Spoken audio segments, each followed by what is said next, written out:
Assalamualaikum warahmatullahi wabarakatuh. Selamat datang di channel PCU BMC Mandalika. Jadi hari ini kita akan membahas salah satu kasus yang lagi viral di Indonesia. Dalam video kali ini kita akan membahas kekalahan Indonesia. Tapi saya melihat kekalahan ini bukan kekalahan skill, tapi kekalahan mental bertanding.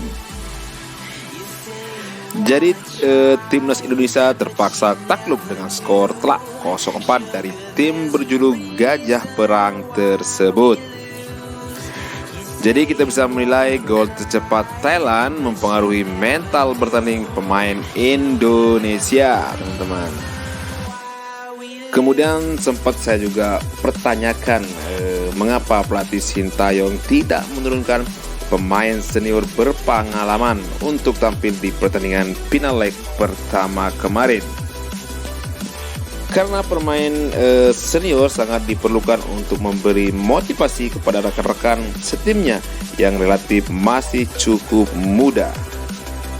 Kalau kita lihat dari sudut pandang permainan Indonesia sangatlah bagus, skillnya sangat bagus, tapi yang kalah adalah mental karena penguatan fisik terus dilakukan oleh tim nasional Indonesia jelang piala kemarin. Jadi para pemain melakukan variasi latihan berupa core training yang diberikan oleh pelatih fisiknya. Kemudian latihan tersebut dapat bermanfaat untuk memulihkan kembali otot-otot para pemain. Dari core training dilakukan selama 45 menit di dalam ruangan yang beralaskan matras. Jadi latihan ini merupakan salah satu materi dasar untuk memberikan kekuatan kepada para pemain. Jadi jika dilihat sekilas, bentuk latihan tersebut seperti peregangan otot. Jadi latihan ini sebenarnya sebagai dasar penguatan untuk pemain. Ini merupakan bentuk variasi dari latihan yang diberikan kepada pemain. Jadi core training ini sangat penting dilakukan setelah menjalani latihan dengan intensitas tinggi agar otot-otot kembali pulih. Selain memiliki teknik sepak bola yang baik, melatih kecepatan dan kelincahan adalah hal yang penting untuk bisa menjadi pemain yang handal. Jadi timnas Indonesia dengan pemain yang handal akan memiliki kesempatan yang lebih untuk bisa memenangkan pertandingan. Jadi kita bisa melihat bagaimana permainan Indonesia dan kelincahan permainan Indonesia kemarin. Jadi ada beberapa manfaat kelincahan yang diperlukan oleh pemain. Jadi kemampuan seseorang untuk mengubah arah dengan cepat disebut dengan kelincahan. Jadi kekalahan Indonesia kemarin murni bukan kekalahan skill, tapi kekalahan mental. Karena kita bisa melihat dan mengambil barometer dari volume paru-paru pemain Indonesia yang sangat luar biasa, kemudian kapasitas paru maksimalnya, keimbangan statis, daya tahan otot perut, daya tahan tubuh bagian atas, kemudian daya ledak otot tungkai, kekuatan otot tangan, kekuatan ekstensor otot punggung, kemudian kekuatan ekstensor otot tungkai sangatlah luar biasa dan di atas rata-rata. Jadi rata-rata pemain timnas Indonesia berada di keseimbangan yang sangat normal atau bisa disebut baik sekali karena nilainya di atas 51 dengan satuan hitung detik.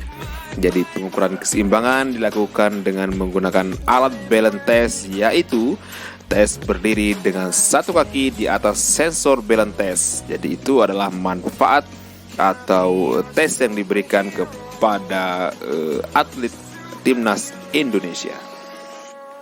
Selain itu juga kita juga bisa melihat dan menilai bagaimana VO2 max timnas Indonesia yang berada di atas rata-rata. Jadi setelah dilakukan pengukuran menggunakan strength test atau kapasitas aerobik, pengukuran daya tahan jantung dan paru atau bisa disebut dengan VO2 max. Jadi kapasitas aerobik atau cardiorespiratory endurance ialah kemampuan untuk melaksanakan aktivitas fisik secara terus-menerus selama mungkin dalam kondisi aerobik atau cukup oksigen. Jadi bukan itu saja, kemudian ada satu lagi yaitu daya ledak otot berdasarkan pengukuran. Jadi daya ledak otot pemain timnas Indonesia sangatlah luar biasa. di atas 68,5.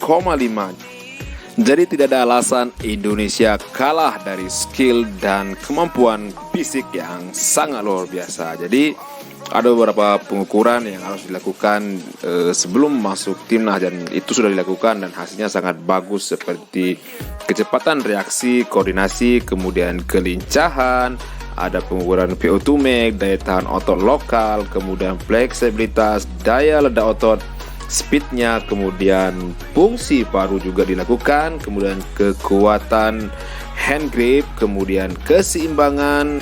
Dan itulah analisa saya kenapa Indonesia kalah mental, bukan kalah skill. Jadi semoga video ini bermanfaat dan jangan lupa jaga kesehatan.